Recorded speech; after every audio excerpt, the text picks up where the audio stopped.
안녕하세요. 고려대학교 산업경영공학부 강필성 교수입니다. 공학대학원 비즈니스 애널리틱스 수업의 첫 번째 방법론으로서 다중선형 회귀 분석에 대한 설명을 하도록 하겠습니다. 자, 두 가지 파트로 이 챕터는 강의는 이루어져 있는데요. 첫 번째는 다중선형 회귀 분석이라는 방법론에 대해서 먼저 설명을 하고요. 그리고 두 번째는 회귀 분석이라는 방법론에 대해서 어떤 식으로 여러 개의 알고리즘들에 대해서 평가를 할 것인지 평가 지표에 대해서 설명을 좀 하도록 하겠습니다. 그리고 마지막으로는 이제 다중선형 회귀 분석 파트의 실습을 진행하고 마무리를 짓도록 하겠습니다. 자, 한번 하나의 데이터를 가지고 예를 한번 들어볼게요. 이 데이터는 이제 우리가 뒤에서도 실습을 이제 하게 될 데이터인데요. 도요타라는 이제 일본의 자동차 제조 회사에서 만든 굉장히 오랫동안 팔린 베스트셀링카가 있습니다. 코롤라라는 모델이 있고요. 기네스북에 올라와 있는 모델입니다. 전 세계에서 단일 차종으로는 가장 많이 팔렸습니다. 2위가 독일의 폭스바겐의 비틀입니다. 그러면 여러분들이 만약에 저는 이제 제 첫 차가 중고차였었는데 당연히 돈이 많으면 이제 새 차를 사겠지요. 그러나 이제 한정된 예산 하에서 차가 필요했을 때는 중고차도 하나의 좋은 대안이 될 수가 있습니다. 그러면 중고차를 고를 때 여러분들이 만약에 여러분들한테 1,000만 원이라는 돈이 있어요. 해당하는 1,000만 원을 사용을 해서 소비를 해서 가장 좋은 중고차를 사고 싶을 겁니다. 그러면 중고차의 가치를 판단하는 데는 어떠한 요인들이 필요할까요?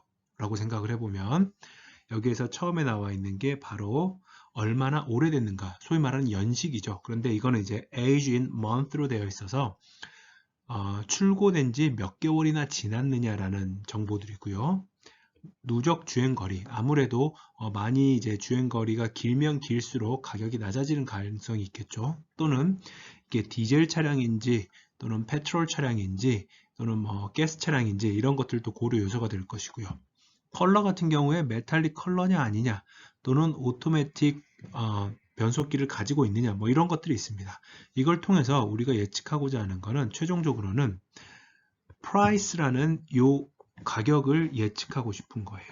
그런데 이 가격을 예측하기 위한 나머지 일련의 속성들이 전부 x가 돼서 y는 fx의 함수인 이 f를 찾는 데 있어서 다중선형 회귀 분석이라는 모형을 사용하겠다라는 얘기입니다.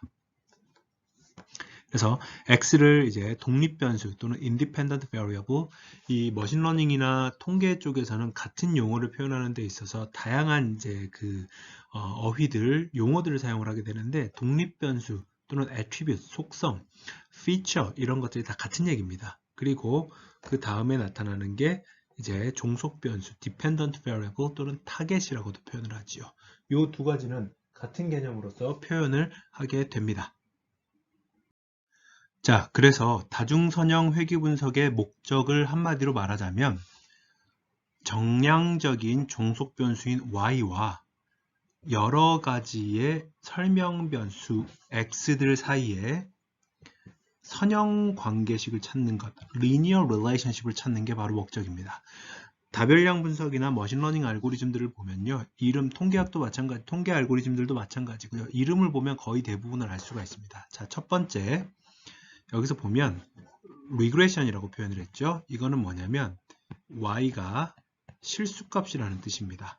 지난 시간에 설명을 했던 것처럼 classification과 regression 두 가지가 존재를 하는데 classification은 예측하고자 하는 y라는 종속 변수가 유한한 경우를 의미를 했고요. regression 같은 경우에는 y 변수가 연속형의 수치형임을 말씀을 드렸습니다. 그리고 multiple이라는 개념은 뭐냐면 x 변수가 하나가 아니라 여러 개가 있다라는 뜻입니다. x가 여기서는 이제 p라고 표현을 했으니까 p개의 설명 변수가 있다는 뜻이고요. 마지막으로 linear라는 뜻은 말 그대로 여기서 보시는 것처럼 y와 x 사이의 관계식이 선형식이다라는 것을 표현해 주는 겁니다. 그래서 실질적으로는 우리가 가지고 있는 데이터는 만약에 선형을 가정하더라도 여기서 위의 식에서 보는 것처럼 종속 변수는 설명 변수들에 대한 1차 항들의 결합, 이게 이제 선형 결합이 되겠죠. 1차 항들의 결합이고 그 결합을 정의하는 상수들 또는 결합 계수들인 베타들은 이미 정의가 되어 있다라고 얘기를 합니다. 그리고 나서 우리가 실제로 가지고 있는 데이터들은 사실은 어떤 데이터를 가지고 있냐면 x들의 조합들과 y를 가지고 있는데 이 쌍을 가지고 있는데 y는 이 공식에서 나오면 사실은 금방 찾아낼 수가 있을 텐데 가장 중요한 역할을 하는 게 바로 여기 있는 빨간색으로 표시된 엡실론입니다. 이거를 우리는 보통은 노이즈라고 표현을 하죠. 노이즈는 우리가 어찌할 수 없는 변동성을 뜻합니다. 이 말은 무슨 얘기냐면 뭔가 y는 우리가 가지고 있는 시스템이 y는 2 더하기 3x라는 공식에 의해서 식에 의해서 정의가 돼서 데이터가 수집이 되어야 된다고 하면 실질적으로는 x에다가 2를 투입을 하면 y는 5가 나와야 됩니다. 그런데 관측을 해보면 5.1이 나오기도 하고요. 또는 똑같이 2를 투입했는데 어떨 때는 4.9가 나오기도 하고요.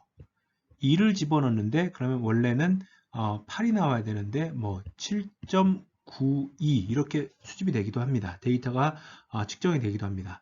다시 말하면 시스템이나 사람이 어찌할 수 없는 변동성을 노이즈라고 부르고요. 우리가 가지고 있는 실 데이터는 이 y 값에는 노이즈가 분명히 들어있다, 노이즈가 끼어있다라는 말도 합니다. 그렇기 때문에 우리가 이제 다중선형 회귀 분석을 통해서 찾고자 하는 건 뭐냐면 이렇게 충분히 많은 x와 y의 조합들이 주어졌을 때 설명 변수들과 종속 변수 사이에 관계를 맺어주는 이 파란색의 베타들을 찾는 게 우리의 목적입니다.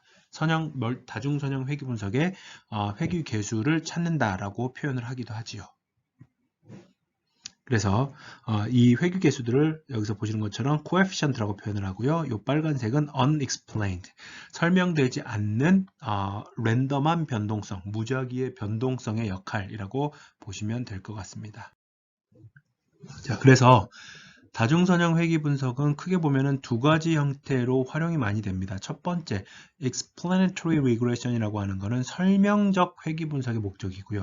여기에서의 가장 큰 핵심은 종속 변수, 예측 설명 변수와 종속 변수 간의 관계를 explain, 설명하는 데 있습니다. 그래서 모델의 목적 자체가 데이터를 잘 피팅하는 것이고요. 그래서 설명 변수가 얼마나 이 종속 변수에 큰 영향을 미치는지를 파악하는 것입니다. 그래서 goodness of fit, 얼마나 모델이 잘 만들어져 있는가는 R-square로 보통 표현을 하게 되겠고요.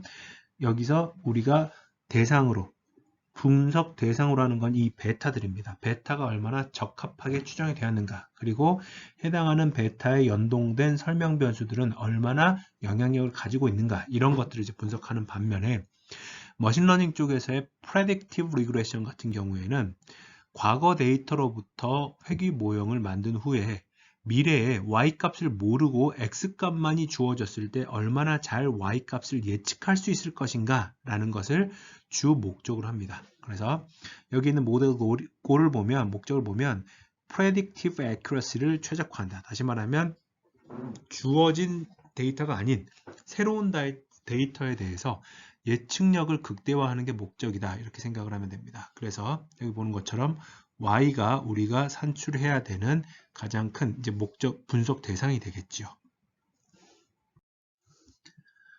회귀 모형의 타입, 형태는 두 가지의 기준을 가지고 설명을 해볼 수가 있습니다. 우선 단순 선형 회귀 분석과 다중 선형 회귀 분석을 나누는 기준은 x라는 설명 변수가 몇 개나 있는가, how many x, 요거에 대해서 하나만 존재하면 simple regression이고요. 하나 이상이 존재하면 multiple regression입니다. 그리고 그 회귀 모형 y는 fx라는 이 회귀식에 대해서 f가 선형임을 가정하는 경우와 비선형임을 가정하는 경우가 있습니다. 그래서 왼쪽 첫 번째 그림을 보면 x도 하나이고 y도 하나인데 그 둘 사이를 선형으로 가정하겠다라고 하면 이런 직선식을 추정하게 되는 것이고요. x가 하나이고 y가 두 개인데 둘 사이의 관계식을 이러한 곡선으로 추정하겠다라고 하면 비선형 회귀 분석이 됩니다.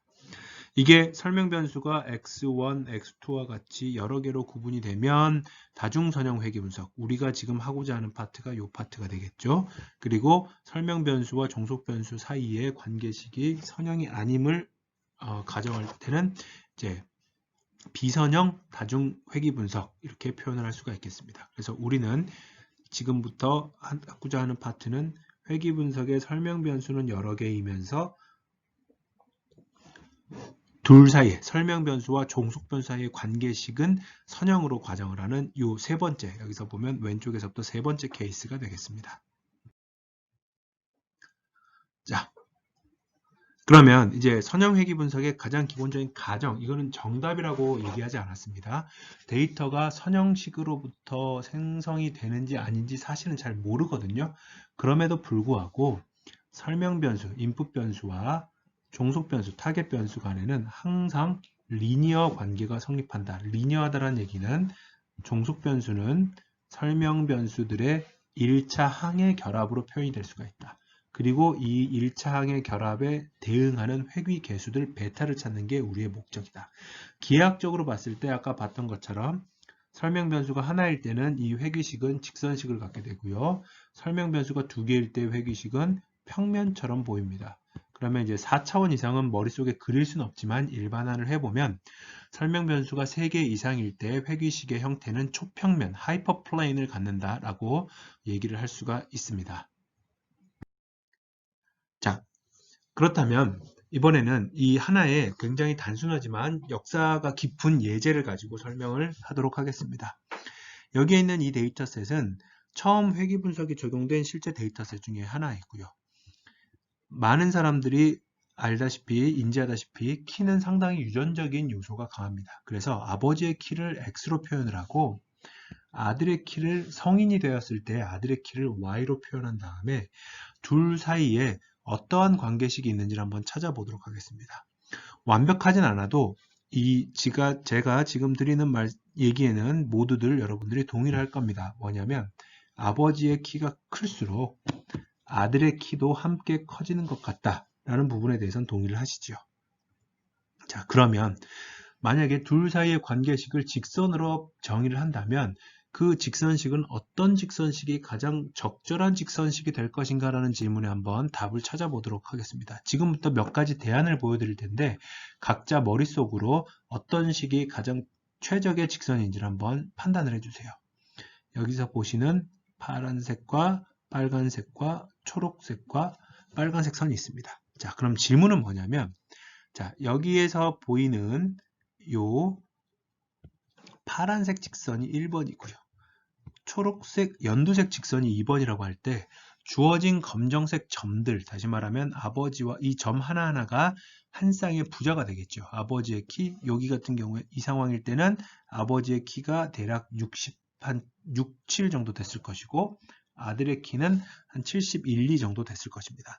이러한 여러 개의 쌍들이 검정색 점으로 표현이 되었을 때 이 점들을 가장 적절하게 표현하고 있는 또는 잘 설명하고 있는 직선은 파란색이냐, 1번 파란색이냐, 2번 연두색이냐 라는 질문에 대해서 많은 학생들, 여러분들은 1번이라고 대답을 할 겁니다. 왜 그러냐면 분명히 잘 설명한다라는 잘 직선식의 데이터를 설명한다라는 얘기는 데이터가 직선식에 가까이 모여 있어야 되겠죠. 다시 말하면 이 선상 위에 데이터들이 많이 밀집해 있을수록 좋은데 파란색은 어느 정도 완벽하진 않아도 그거를 만족하는 반면에 연두색 같은 경우에는 대부분의 데이터가 직선식 위에 존재함으로써 조금은 차이가 있는 것을 볼 수가 있습니다. 자, 그렇다면 이제 다중선형 회귀 분석에서의 회귀 개수, 아까 보여드렸던 파란색의 베타 햇들을 어떻게 찾느냐라는 게 바로 회귀식을 추정하겠다라는 것이고요.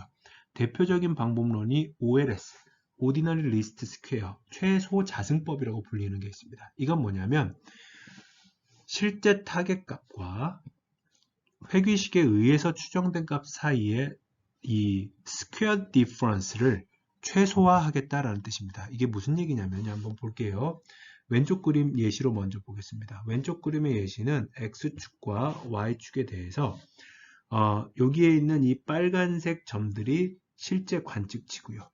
하얀색 동그라미, 그래서 그 관측치를 통해서 이 검정색 실선이 회귀식으로 만들어졌다라고 해볼게요. 그러면 만들어진 회귀식으로부터 빨간색 점들과 같은 x값을 주어졌을 때 회귀식에 의해서 추정되는 값이 이 하얀색 동그라미입니다. 그러면 다시 말하면 여기서 지금 우리가 보고 있는 요만큼의 차이는 바로 실제값 y와 추정값 y 햇 사이의 차이입니다. 이 차이는 사실은 작으면 작을수록 당연히 좋겠지요. 그런데 여기서 보는 것처럼 첫 번째 케이스는 y가 y 햇보다 더 큽니다. 다시 말하면 실제값이 추정값보다 더 큽니다. 반면에 두 번째 케이스는 실제값이 추정값보다 더 작습니다. 이 말은 무슨 얘기냐면 여기에 있는 이 상황을 이렇게 봤을 때 실제값과 최종값 사이에 이 차이가 부호의 차이가 있기 때문에 부호의 변화가 있기 때문에 단순히 이 차이를 최소화시키는 것은 적절하지 않다는 겁니다. 그렇기 때문에 부호를 상쇄할 수 있는 방식은 사실은 두 가지가 있습니다. 첫 번째는 절대값이고요. 두 번째는 제곱합이 되는 건데 여기서는 이 OLS 방식에서는 제곱합을 최소화시키는 걸로 목적 함수를 정의를 합니다.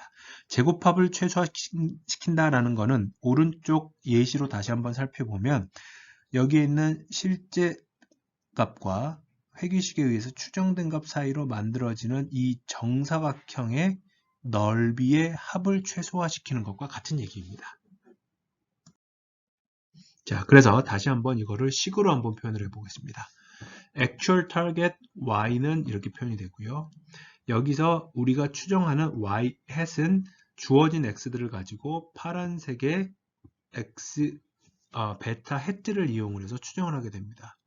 목적은 실제값과 추정된 값 사이의 차이의 제곱합, 이건 스퀘어 디퍼런스입니다. 를 최소화시키는 거기 때문에 결국은 이 small n이라는 것은 우리가 가지고 있는 학습 데이터셋에서의 관측치입니다. 관측치 개수라고 보시면 돼요. 각각의 i번째 객체들에 대해서 실제 y값과 추정된 y값 사이의 차이의 제곱합을 최소화시키자. 그러면 y는 그대로 쓸 수가 있고요. y hat 대신에 베타와 x들의 조합으로서 이렇게 표현을 할 수 있지 않겠습니까? 죄송합니다. 여기는 이렇게 괄호가 하나가 더 쳐져야 됩니다. 자, 그러면 여기에 있는 이 제곱합을 하는 데 있어서 다시 한번 보면 결국은 1차식일 때는 여기에 해당하는 이 높이들의 제곱합을 최소화시키는 것이고요.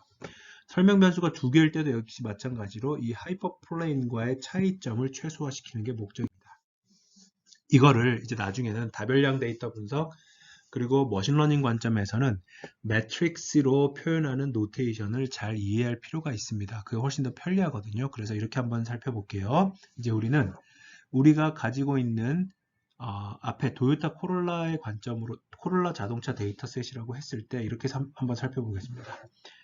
N대의 자동차들에 대해서 중고차 가격에 영향을 미치는 D개의 변수가 있습니다. 그러면 이 large X는 N 곱하기 D 플러스 1차원입니다. D 플러스 1차원인 이유는 얘는 상수항을 표현하기 위해서입니다. constant를 표현하기 위해서고요. Y는 역시 N 곱하기 1차원의 벡터입니다. 왜냐하면 가격이라는 것은 하나의 스칼라이기 때문에 이 X는 매트릭스지만 Y는 벡터가 되겠죠. 그리고 우리가 추정하고자 하는 이 베타는 D 플러스 1 곱하기 1차원의 벡터입니다. 왜 D 플러스 1 곱하기 1차원의 벡터냐?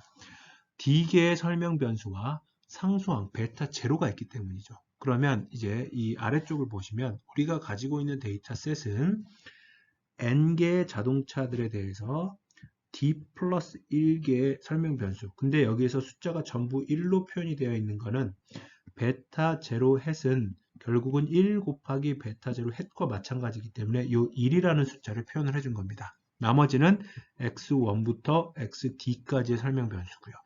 그러면 이렇게 행의 관점에서 봤을 때는 첫 번째 자동차는 각각의 D개의 설명 변수 값이 주어졌을 때 얼마에 팔렸더라 Y 값이 존재하는 거죠. 그걸 가지고 우리가 추정을 하게 되는 Y 값은 어떻게 되냐면 여기서 보는 것처럼 첫 번째 차에 대해서 X 값이 주어집니다. 거기에 대해서 어떤 우리가 추정코자 하는 베타를 벡터 연산을 해보면 d 플러스 1차원의 행 벡터와 d 플러스 1차원의 열 벡터가 곱해졌기 때문에 y라는 하나의 스칼라 값, 첫 번째 값이 나오게 됩니다. 그러면 결국은 우리가 가지고 있는 모든 n대의 자동차에 대한 y 값은 x라는 매트릭스와 베타라는 벡터의 행렬 벡터 연산으로 표현을 할 수가 있겠죠.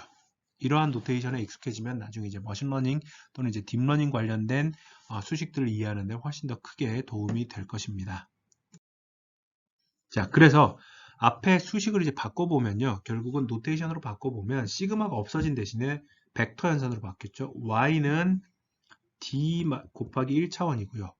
x는 여기서 보면 n 곱하기 d 플러스 1차원이고 베타햇이 d 플러스 1차원이기 때문에 죄송합니다. y는 n 곱하기 1차원이죠. 얘도 n 곱하기 1차원이 됩니다. 그러면 그거를 빼서 트랜스포즈를 시켰기 때문에 전체는 1 곱하기 n차원이 되고요. 얘는 마찬가지로 n 곱하기 1차원이니까 결국은 2차원을 곱하면 스칼라 1 곱하기 1차원의 스칼라 값이 나오고 그거를 미니마이즈 하겠다는 얘기입니다. 자, 그리고 이 식에서 우리가 알아야 될 건 뭐냐면 미지수가 무엇이냐? x일까요? 아닙니다. 우리는 데이터셋을 통해서 x를 다 알고 있습니다. y일까요? y도 아닙니다. 우리는 y도 역시 원래 데이터셋을 통해서 알고 있습니다. 그럼 결국은 미지수는 뭐냐? 베타 햇이 미지수입니다. 그러면 우리가 이제 고등학교 때도 배웠잖아요. 어떠한 값이 최소값을 2차 함수가 최소값을 가지려면 그 2차 함수의 값은 미지수를 통해서 1차 편미분을 했을 때 0이 되는 값이다. 그러면 베타에 대해서 미분을 하게 되면 이건 이제 2분의 1은 요 제곱항 떨궈내기 위해서 없어지는 것이고요. 베타 없어지는 대신에 마이너스 x 트랜스포즈 남아있고 뒤에 있는 부분은 그대로 이제 남아있게 됩니다. 한번 자, 그러면 여기에 대해서 전개를 다시 한번 해보면 x 트랜스포즈 y가 되겠고요. 여기서 마이너스 그리고 여기서는 이제 그 x 트랜스포즈 x 플러스 b가 되니까 여기는 죄송합니다. 마이너스가 붙어야 되겠죠. 그러면 이거를 다시 한번 정리해 보면 이 해당하는 파트 오른쪽으로 미안합니다. 이 파트를 오른쪽으로 옮긴 다음에 베타에 대해서 정리를 하면 이렇게 요 해당하는 요 파트가 역행렬이 계산이 돼서 나올 겁니다. 이게 이제 우리가 알고 있는 베타 햇, 우리가 구해야 될 베타 햇이고요. 이 베타 햇 수식을 통해서 우리가 숙지해야 되는 바는 뭐냐면요. 수식 자체를 외울 필요는 사실은 없습니다. 외우면 더할 나위 없이 좋지만 내포되는 의미를 알아야 되는데 그 의미가 바로 이겁니다. 유니크하면서 명시적인 솔루션이 존재하더라. 데이터가 주어졌을 때는 그 데이터셋을 가장 잘 설명하는 회귀식은 유일하게 하나가 명시적으로 존재하더라. 처음 배우는 학생들은 그게 뭔가 생각을 할 수가 있습니다. 당연한 거 아닌가라고 생각을 할 수가 있는데 그렇지 않고요. 주어진 데이터가 있을 때 뒤에서 이제 배우게 될 인공신경망, 뉴럴 네트워크와 같은 방법론들은 똑같은 데이터가 주어졌는데도 불구하고 할 때마다 다른 솔루션이 나올 수가 있고요. 그게 틀린 게 아닙니다. 그래서 해당하는 내용은 그때 이제 인공신경망을 설명을 할 때 같이 한번 비교를 해서 보여드리도록 하겠습니다. 이걸 다시 한번 매트릭스 폼으로 만들어 볼게요. OLS의 솔루션 베타에서는 어떻게 표현이 되느냐? X 트랜스포즈니까 D 플러스 1 곱하기 N 차원의 데이터, X니까 N 플러스 N 곱하기 D 플러스 2 차원의 데이터, 역행렬하고 여기에 있는 데이터 X, Y까지 하게 되면 사이즈가 딱 정확하게 맞죠. Closed form 솔루션이 존재한다. 이게 바로 닫힌 애가 존재한다. 방정식 풀듯이 데이터를 가지고 딱딱딱 하면 EX는 4라면 X는 2가 나오듯이 X와 주어진 데이터에서의 X와 Y를 통해서 베타 햇이 명시적으로 나온다. 이게 다중선형 회귀 분석에서의 오디너리 리스트 스퀘어 방식의 솔루션이 갖는 특징입니다. 자, 그런데 통계에서 이제 그 개발된 알고리즘이기 때문에 다중선형 회귀 분석은 이 베타라는 에스티메이션 값이 베스트라는 거를 어떻게 입증을 해줄 수가 있냐면 지금부터 설명하는 몇 가지의 조건들이 만족을 해야 됩니다. 조건들이 충족이 돼야 됩니다. 첫 번째, 노이즈는 노멀 디스트리뷰션을 따른다. 다시 말하면 우리가 어찌할 수 없는 노이즈이긴 하지만 그게 막 아무렇게나 발생하는 게 아니라 다 모아서 분포를 추정을 해보면 정규 분포를 따라야 된다라는 것이고요. 이거는 검증할 수 있는 방법이 있습니다. 두 번째 건 우선 먼저 스킵을 할게요. 세 번째 것도 마찬가지고요. 그 다음에 네 번째 거는 어떤 y value의 variability, 변동성이 특정한 변수의 변화에 영향을 받지 말아야 된다. 이거 말도 어려운데 homoscedasticity라는 표현을 하고요. 이거의 반대말이 heteroscedasticity입니다. 이거는 뒤에서 예시를 가지고 한번 더 보여드릴게요. 그래서 첫 번째하고 네 번째는 데이터를 통해서 정성적으로 검증을 할 수가 있습니다. 그런데 이슈가 되는 건, 문제가 되는 거는 머신러닝 쪽에서는 두 번째하고 세 번째입니다. 뭐냐면 데이터가 정말로 선형식인지 선형관계를 갖고 있는지 없는지는 데이터를 생성하는 메커니즘이 주어지지 않으면 영원히 알 수가 없습니다. 현실 세계에서는. 그래서 이거는 사실은 약간은 머신러닝 관점에서는 검증을 정확하게 엄격하게 하지는 않는 것이고요. 세 번째 케이스도 각각의 관측치들이 independent, 독립적이어야 한다라고 표현을 하는데 많은 경우에는 이 가정이 무너지는 상황이 발생을 합니다. 앞에 예시를 들어서 한번 볼게요. 자동차를 사는데 제가 사고 전혀 모르는 누군가가 똑같이 어떤 차를 샀다면 그 두 명의 고객 사이의 트랜잭션 또는 케이스는 인디펜던트 합니다. 독립입니다. 그런데 만약에 제가 너무 사고 싶은 차가 있는데 돈이 좀 모자라서 딜러분하고 협상을 하는 거예요. 제가 친구를 한 명을 더 데리고 와서 딜러분한테 차를 팔아 드릴 테니 저한테 디스카운트를 좀 해주세요. 그렇게 딜이 성사가 돼서 만약에 저와 제 친구가 똑같은 딜러에게 차량을 구매를 했다면 저의 차량 구매 행위와 친구의 차량 구매 행위는 사실은 독립이 아닙니다. 그런데 이게 말로는 쉬운데 만약에 데이터가 나중에 주어지고 데이터가 생성되는 자초지종을 모를 경우에는 세 번째 케이스도 사실은 체크하기는 쉽지 않습니다. 그래서 머신러닝이나 우리 관점에서 우리 이번 수업 관점에서는 첫 번째하고 세 번째는 첫 번째와 네 번째는 체크를 하되 두 번째와 세 번째는 다소 그냥 이렇게 엄격하게 체크하지 않고 넘어간다. 이렇게 합의를 하고 진행을 하겠습니다.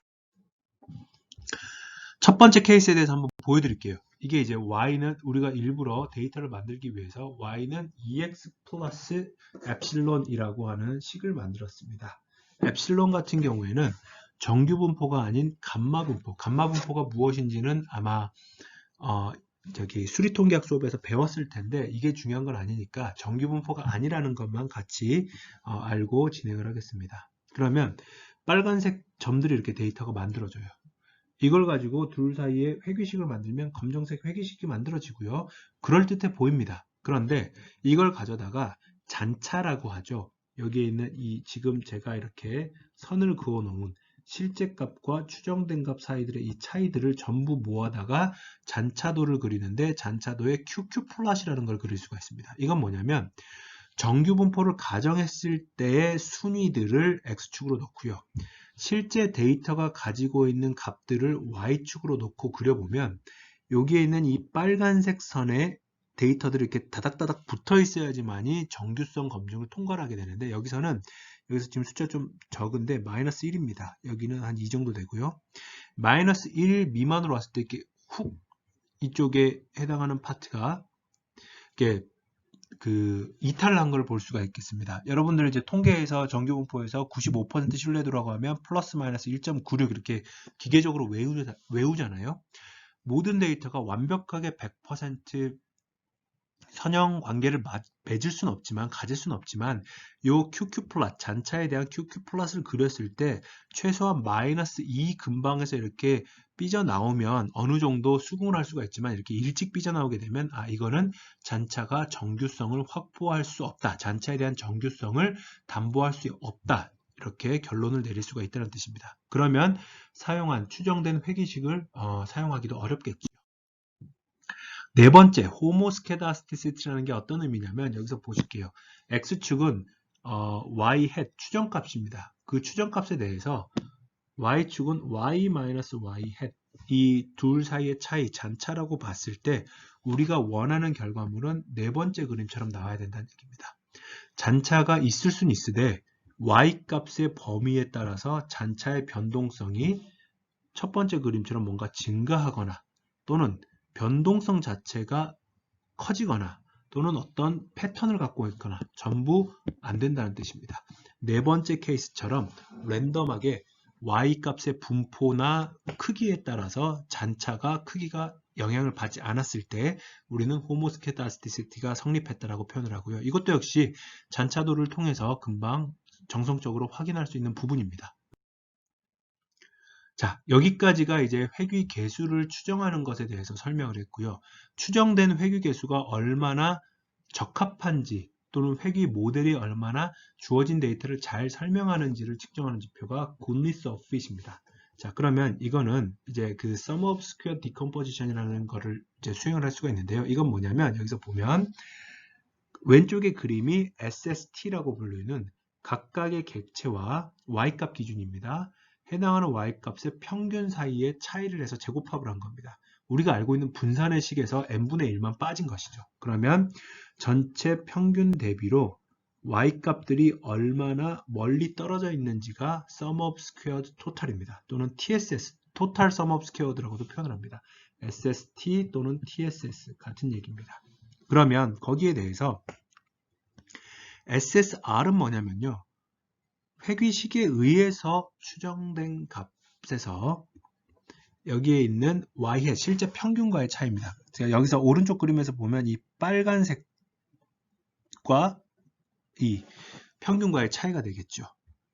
SSE는 어떤 부분을 의미를 하냐면 실제 값과 추정된 값 사이의 차이를 의미합니다. 그러면 우리는 사실은 아까 OLS의 관점이 SSE를 최대한 작게 하자는 거였기 때문에 토탈 sum of square는 항상 같습니다. 데이터가 같으면 사실은 얘는 일정하니까 결국 SSR과 SSE 사이의 비중이 당연히 SSR이 크면 클수록 좋고요. 그 비중 자체가 얼마나 크냐를 가지고 계산하는 게 모델이 얼마나 잘 만들어졌느냐를 평가하는 지표가 되는 겁니다. 그래서 R 스퀘어 같은 경우에는 여기서 보는 것처럼 1에서 SST에서 SSE를 뺀 것을 계산을 합니다. 다시 말하면 전체 변동성 중에서 말로 설명을 하자면 전체 변동성 중에서 회귀식에 의해서 설명될 수 없는 변동성이 SS입니다. 그렇기 때문에 회귀식에 의해서 설명될 수 있는 변동성이 이 전체가 되겠죠. 결국은 얘는 사실은 SST분의 SSR과도 같습니다. 이거를 이제 식을 다르게 쓴 것 뿐이죠. 그러면 다른 그림으로 보자면 전체 빨간색 파트는 여기 있는 분모는요. 분모가 오른쪽 그림에 해당하는 정사각형들의 넓이가 되겠고요. 분자가 왼쪽 그림에 해당하는 파란색 정사각형들의 넓이입니다. 그러면 데이터가 여기 있는 이 점들이 검정색 점들이 회귀식에 가까이 붙어 있을수록 파란색 정사각형의 크기는 작아질 겁니다. 빨간색 정사각형 크기가 일정할 것이고요. 그러면 주어진 회귀식이 얼마나 좋은 회귀식입니까? 라는 질문에 대해서 빨간색 정사각형의 넓이 대비 파란색 정사각형의 넓이가 이만큼 작기 때문에 좋습니다. 이렇게 표현을 할 수 있다는 얘기죠. 자, 그래서 이걸 다시 한번 정리를 하자면 R스퀘어는 여기서 보시는 것처럼 R스퀘어는 SST분의 전체 데이터의 변동성분의 회귀식에 의해서 설명되는 변동성의 비율이고요. 그걸 다시 한번 표현하자면 1에서 전체 변동성분의 회귀식에 의해서 설명될 수 없는 변동성의 비율을 뺀 것입니다. 그렇기 때문에 R스퀘어는 특징이 몇 가지가 있는데요. 첫 번째, 0보다는 크거나 같고 1보다는 작거나 같습니다. 항상. R스퀘어가 1이다. 이 말은 무슨 얘기냐면 가지고 있는 데이터의 변동성을 회귀 모형이 전부 다 설명할 수 있다는 뜻이기 때문에 해당 데이터셋은 완벽한 선형관계를 가지고 있다는 뜻입니다. R스퀘어가 0이다 라는 뜻은 어떤 의미를 가지고 있냐면 두 설명 변수와 종속 변수 사이에는 아무런 선형관계가 없다라는 것을 의미를 합니다. 그렇기 때문에 여기서는 근데 여기서 R스퀘어가 0이다. 그러면 X와 Y 사이에는 아무런 관계가 없다. No relationship이라고 하면 틀립니다. No linear relationship입니다. 왜 그러냐면 설명 변수와 종속 변수가 아닌 만약에 이런 2차항의 관계식이 있으면 이거를 회귀식으로 추정을 억지로 하게 되면 뭐 이런 회귀식이 될 것이고요. R스퀘어는 0이 나옵니다. 그렇다라고 해서 X하고 Y는 아무 관계가 없느냐? 라는 질문에 대해서는 그렇지 않다라는 거죠. 2차항의 관계식이 있으니까요. 자, 그리고 R스퀘어는 데이터 분석가의 역량에 좌우되는 값이 아닙니다.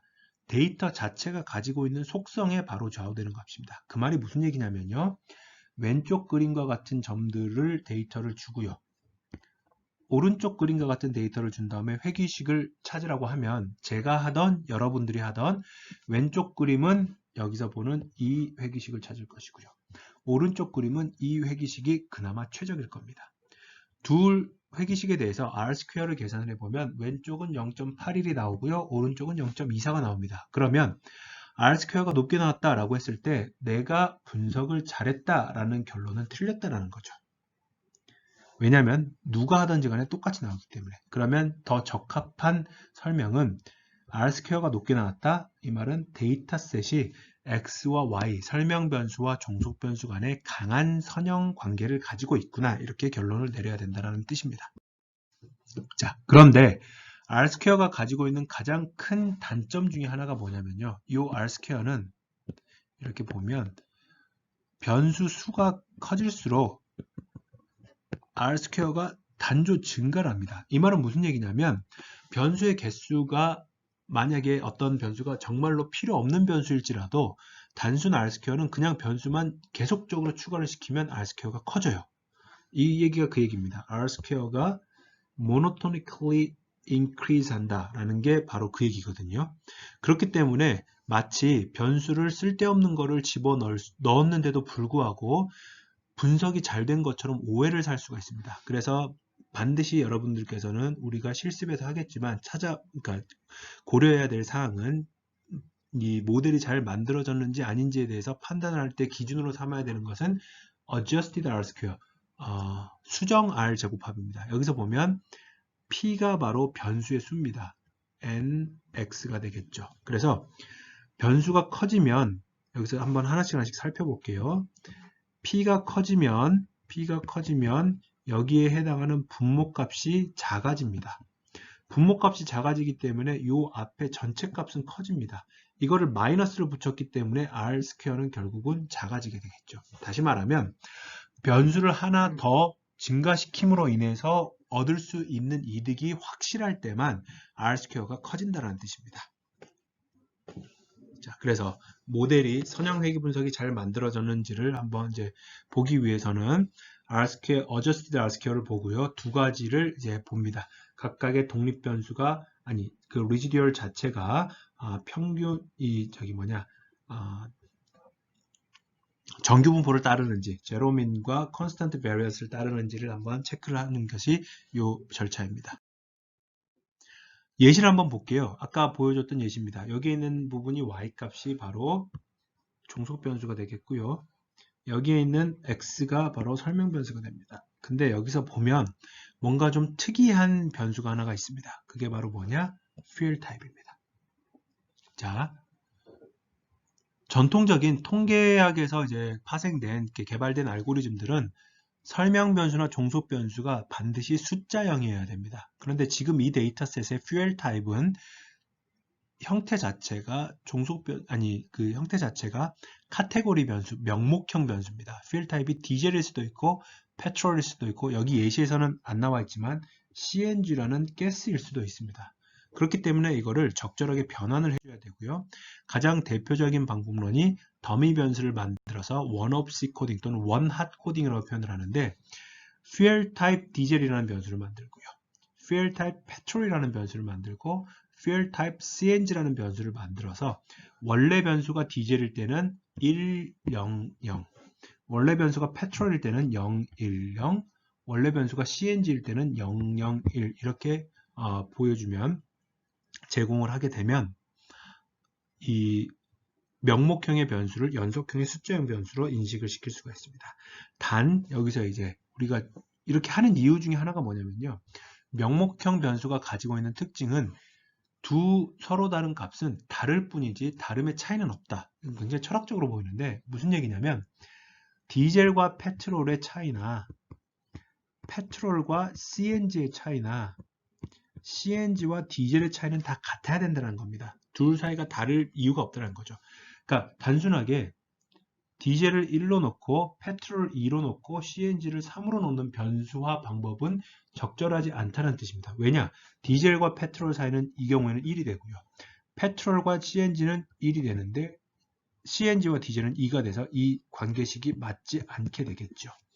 단 다중선형 회귀분석 같은 경우에는 이렇게 될 경우에는 다중공선성 (multiple linearity라는 게 발생을 합니다. 그게 무슨 얘기냐면 이걸 이제 A, B, C라고 할게요. C는 1 빼기 A 빼기 B라는 선형식으로서 이렇게 산출이 돼버립니다. 이럴 경우에는 선형 회귀분석에 문제가 생기기 때문에 이 파트를 제외하고 여기 보시는 것처럼 원핫 엔코딩의 약간의 변형인 디젤과 페트롤에 해당하는 변수만 표현이 되는 걸 보실 수가 있겠습니다.